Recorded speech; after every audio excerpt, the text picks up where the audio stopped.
So now we have the equation of a diameter of a hyperbola. So the locus of middle points of a system of parallel chords of a hyperbola is called the diameter of the hyperbola. So the definition is same as that of ellipse. So again the proof for finding the equation of the diameter is also the same. The locus of midpoints of a system of parallel chords with slope as m of a hyperbola x square by a square minus y square by b square equal to 1 is y is equal to b square by a square m into x. In the case of ellipse, we had minus sign here. Whereas here we have just b square by a square m into x. Procedure is the same. We'll have to consider a system of parallel chords with slope as m, and any one of the chords can be taken, and its midpoint should be taken as x1, y1. Then we can write out the equation of that chord in terms of its midpoint. For that you have to find out the slope, and slope of that line should be same as m, because for this entire system of parallel chords have the slope as m. So slope of this line should be same as the slope of this m. Slope of the line is same as the slope m, which you have considered as the slope of the parallel chords. So we know that the equation of chord in terms of its midpoint is t is equal to s1. So you have xx1 by a square minus yy1 by b square equal to x1 square by a square minus y1 square by b square, because this is s1 with minus 1, and this is t with minus 1. So cancelling this minus 1 is what we have, t is equal to s1 becoming like this, and you will have to rewrite that in the form y is equal to mx plus c. So once that is done, you have your y to be you have your m to be b square x1 by a square y1. That is the slope of this chord, but already the slope of that chord is m. So equating both and dropping the suffix, you get the locus of the midpoint, and in this case it is y is equal to b square by a square m into x. It is not x1, it is x. Now diameter of hyperbola always passes through its center. Now the next concept in hyperbola is asymptotes. Now the definition of asymptotes goes like this. The straight line which touches a hyperbola at infinity but does not lie altogether at infinity is called an asymptote of the hyperbola. So this altogether and infinity la illa, ana and the line should touch the curve at infinity. So அப்படினு இருந்தா அந்த லைனுக்கு பேரு asymptote னு பேரு. Now we will first derive the combined equation of asymptotes. So the combined equation of asymptotes எப்படி கண்டுபிடிக்கிறது அப்படின்னா, நமக்கு ஏற்கனவே டெஃபினேஷன்ல என்ன சொல்லியிருக்காங்கன்னா, the straight line which touches. So what we have to do, we'll have to solve the line and the curve. So line equation y is equal to mx plus c we shall consider, and the curve is x square by a square minus y square by b square equal to 1.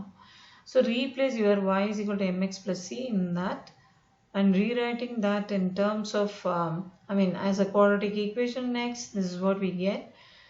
So in this equation, two things that we need to remember.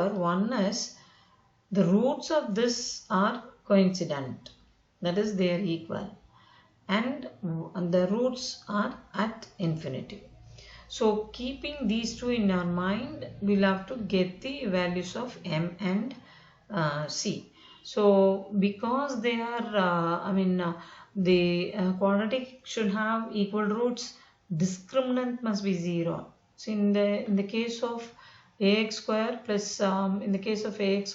bx plus c equal to 0, you have the discriminant being given by b square minus 4ac. b square minus 4ac to be 0.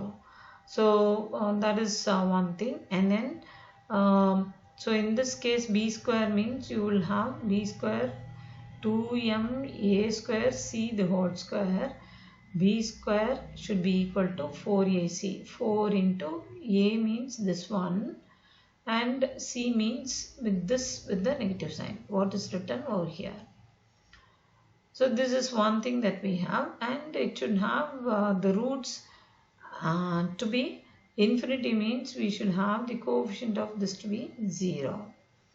So if this is 0, then the right side becomes 0. So you don't have m to be 0, you don't have a to be 0, so there is no other go. C has to be 0.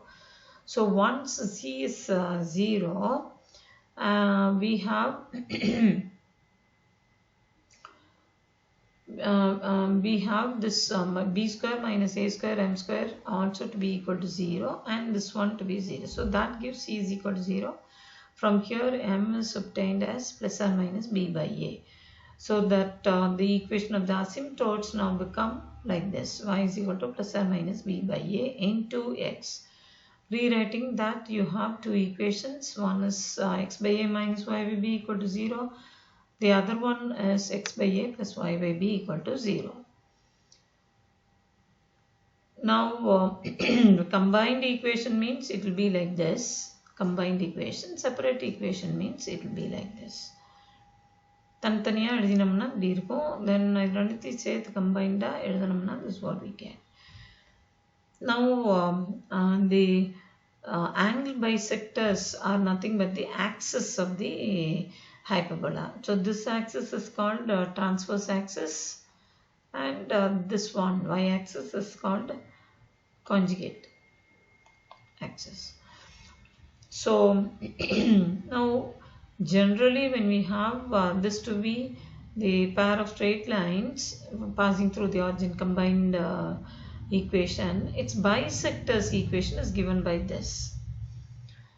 Now if you look at that equation, you don't have h at all, that is xy term is missing, which means h is 0. So once h is 0, cross multiplying, we have just xy to be 0. We have just xy to be 0. So if xy is 0, separately we have the equation to be x equal to 0, y equal to 0. So that is the angle bisector. So which means angle bisectors of hyperbola are nothing but the axis of the hyperbola. So so this is second one is known, and we don't have asymptotes for ellipse. Now we will find the angle between the asymptotes. Mostly the question will be asked to show that the angle between the asymptotes is 2 into secant inverse of E. So if this is asked, then you will have to give the proof in the following way. The equation of the asymptotes are y is equal to plus or minus b by a into x. They are equally inclined to the x-axis. So if 2 theta is the angle between the asymptotes, then tan theta is given by b by a. That is known to as y is equal to b by a into x is the equation of the asymptote, one of the asymptotes.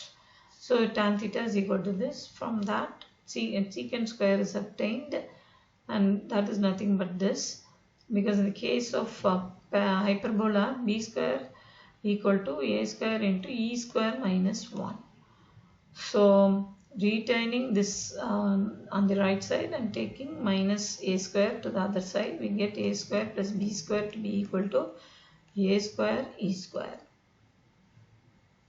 So this becomes a square e square, and in the denominator you have a square, cancelling them you have e square, secant square to be equal to e square, and therefore secant theta will be e. So theta will be 2 times. So you have the angle between the asymptotes as this.